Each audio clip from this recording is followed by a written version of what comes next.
Hi, I'm Michael Hines here for Hudson Valley Sports Report. We're out in Millbrook tonight, and Millbrook is playing Chester. These two teams are known for their high-powered offenses, but let's see how the game goes. Let's get to the highlights. Both of these teams are ready to fight, and I don't think they had any idea going into the game what kind of a match it would be. While defense was the main story early, both teams were able to score. And here Jack Rose finds Wilson Jimenez to get some points on the board for Chester. And, well, they would just keep on rolling early. This time Jack Rose is going to keep it. He fights his way through several Millbrook defenders, cuts it back across the field, and he's going to take this one down to the house, and Chester had an early 14-6 lead. On this little pooch kickoff right here, Millbrook is able to get the ball in really good position. And with that position, Delvin Wood is able to make them pay. He breaks off this big run for a touchdown, and next thing you know, Millbrook is back in the game. We'd go into halftime tied 14-14. But in the second half was when things really started to heat up. Here Christian Williams on the tossback is able to break a few Chester tackles, and he brings the ball deep into Chester's zone for Millbrook. And that field position allows Jacob Wright to find Delvin Wood right here, and Millbrook would take the lead. And they were able to try and extend the lead with the help of a wayward fumble that finds its way into the Blazers' hand. Now Millbrook has possession of the ball deep in Chester territory. From there, it's Williams on the call again, and he's going to push his way through the tackles, and he's going to get the ball right up to the goal line.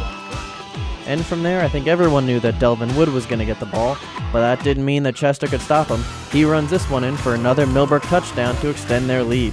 At this point in the game, Millbrook was up 30-14, and Chester really needed something to happen if they were to get back in the game. And Wilson Jimenez, well, I think he was thinking the same thing too.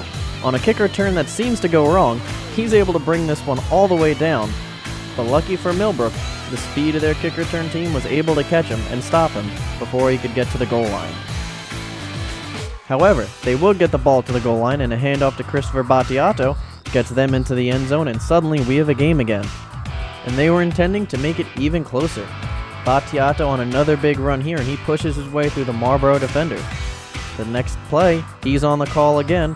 He pushes his way through some more, and next thing you know, with a couple of good runs, Chester is back on the goal line. Once again, Battiato. This time he finished this one in the end zone to make it 30-26 Millbrook. But now it was crunch time, and Millbrook's defense needed to come up big if they wanted to hold out for a win. And that they did. On a very crucial fourth down here, Chester takes a stab at the end zone, but the ball gets knocked down and Millbrook takes over. After Millbrook punted the ball away, it was down to 1:15, and Chester had the ball in Millbrook territory to try and pull out a win. Scrambling out here is Jack Rose, and he tries to get the ball deeper into Blazer territory to make a good threat. But now, there's only 5 seconds left, and time for just one more play. Does Millbrook defense pull it out? Yes, they do. A big sack here, right as time expires, and Millbrook holds on to get the win, 30-26.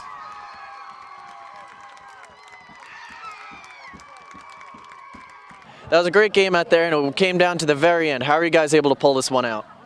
Well, it was just everybody doing their job and everybody staying disciplined, and a great week of practice and a great look from our twos. And it had a slow start offensively, but everything picked up really quickly. How did that happen? I think it was mostly just we needed to wake up a little bit. Once our running back started to really hit the holes and we really hold our blocks, then we kind of started picking up momentum. And were you nervous there at the end? Yes, very nervous. You know, I was just talking to their assistant coach, Coach Stover, and for the last 10 years, this game has been the same every single time. They're a great football team, well coached, and for us to suck it up the end, I couldn't be prouder of our guys. Now, it was a slow start offensively, but there was a big explosion later in the game. How are you guys able to turn it around offensively? You know, we made a couple adjustments. You know, they were beating us up a little bit in our double wing, and we went to our single wing package to spread things out, threw it a little bit, just try to open up, and, you know, we got lucky on a couple of big plays, and it paid off for us. What were you able to take away about tonight's game? The heart that we had, that, you know, we were up, then we were down, and, you know, basically a goal line stand from the 5 or 6 to keep them out of the end zone is, you know, tells me a lot about our team.